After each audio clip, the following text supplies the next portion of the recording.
so much, Dr. Mitch. All right, everyone still here fine in the back? Thumbs up? Okay, great. All right.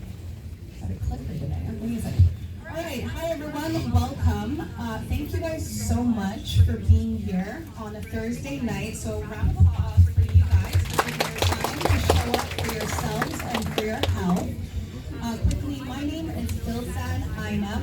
I am a clinical nutritionist, and I'll tell you guys what that means because most people think nutritionist and then diet plans and meal plans, right?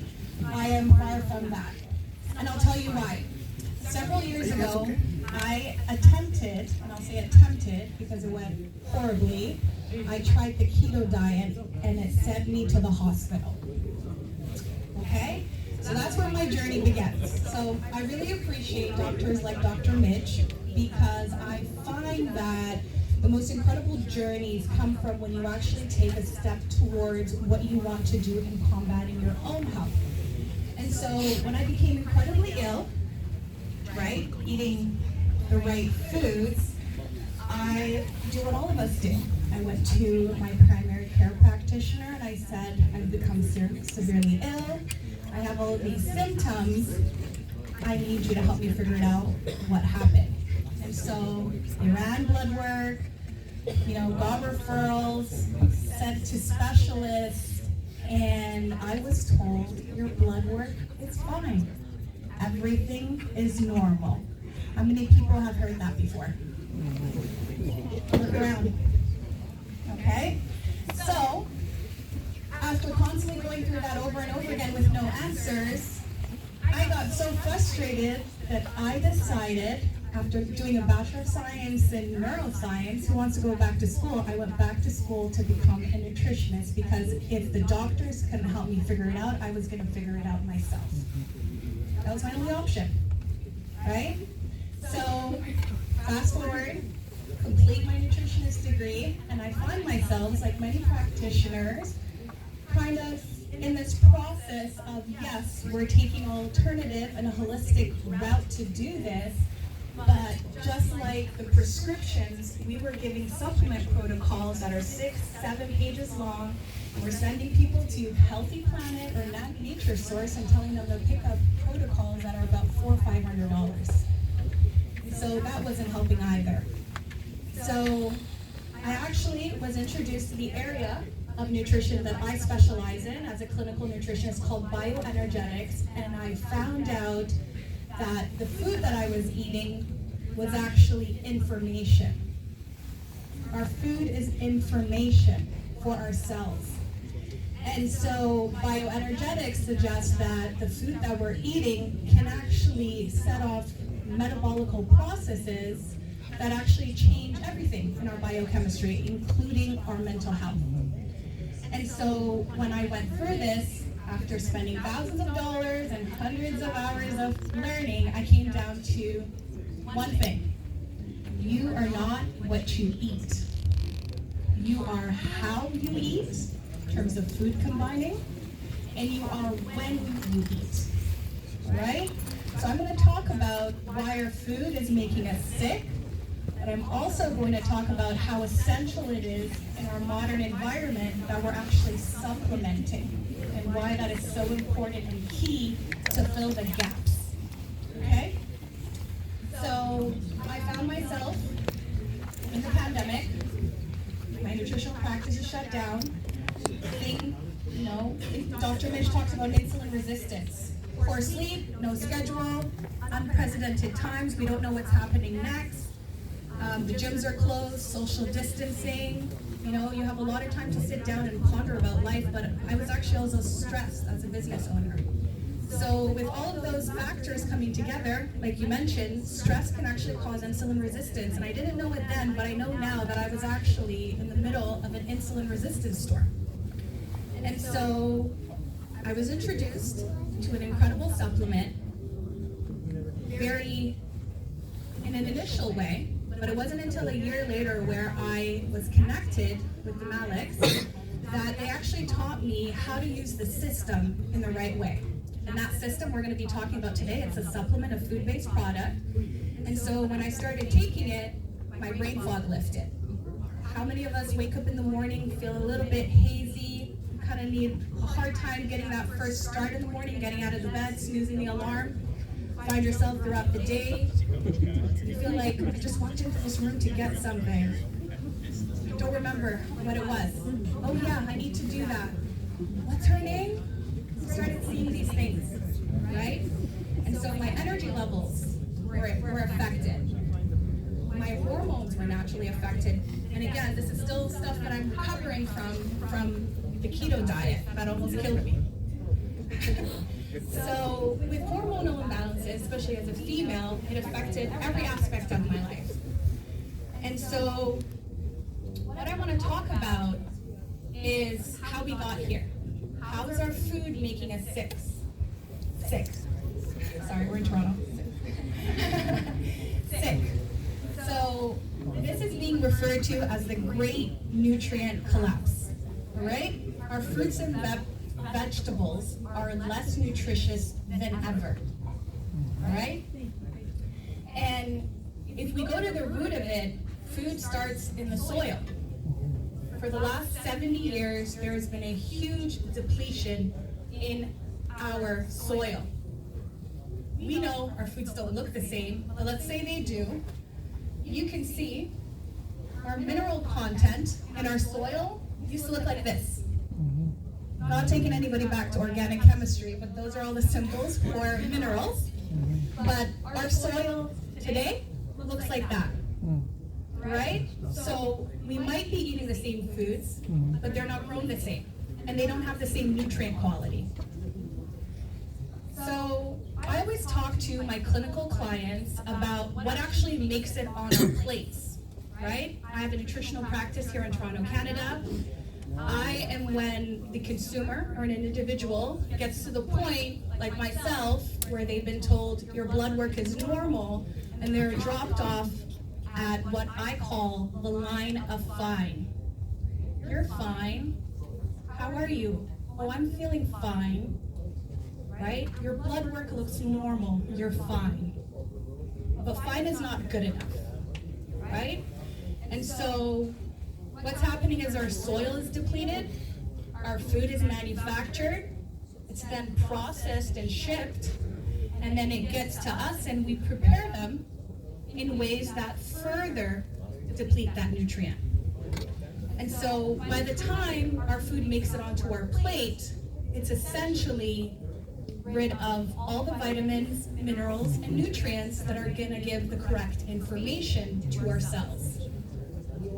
And so just to give you an example of what foods were then and what they are now, modern day broccoli has 63% less iron than previous centuries. So what our parents and grandparents were eating. 34% lower iron. If we're looking at an orange, to get the same amount of iron that your grandmother got from one orange, we need to consume 5 of them. In order to get the same vitamin A from one orange, we need to eat 8. So do you see what's happening here? We have to eat more in order to get the same amount of nutrients because of the depletion, right? But who here can eat 8 oranges in one sitting? Some of us? Food contestants? Okay. But let's be honest, most people can't. People are actually trying to figure out ways to eat less food, especially if somebody's combating, fat loss, somebody's trying to get their caloric intake under control. And so that's not feasible. The other thing is, crop soil is being eroded at 10 times the rate it can replenish itself. So we're picking these foods at a far quicker rate, right? Genetic processing. The food hasn't matured yet, but we've picked it, we're serving it to people, where the food makers are. And so this is what the modern food environment has become. A peach used to look like this. Now it looks like this. It's bigger, it's sweeter, it's less fibrous, and it tastes like candy almost. It's a treat, right? Our grains are heavily processed, right? The whole grain looks like that, but we get white flour. What gets taken out? Everything that keeps us healthy. The bran, the middlings, the germ oil, what controls our and manages our hormones, keeps us fuller longer, stabilizes our blood sugar, all of that is removed. Okay? Our poultry and fish are no exception. Wild fish used to look like this. Now, our fish is farmed. They're fed corn and chicken feces. And you go to the grocery store, does everyone see their salmon looking like this now? Right? And so chickens used to look like that. They're now 5 times the size. Right? We go to the grocery store and we're looking for the biggest bang for our buck, but everything is bigger. And when you go to the till, they're basing it on what? Weight.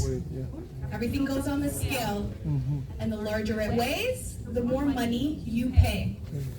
So essentially, we're lining the food makers' pockets. And so I'm in the alternative and preventative healthcare space, but most people are going to the pharmacy and looking to get solutions because they develop symptoms from these foods that they've eaten. So like me, you go to your healthcare professional. But Big Pharma has nothing compared to Big Food. Big Food is a $3.3 trillion industry.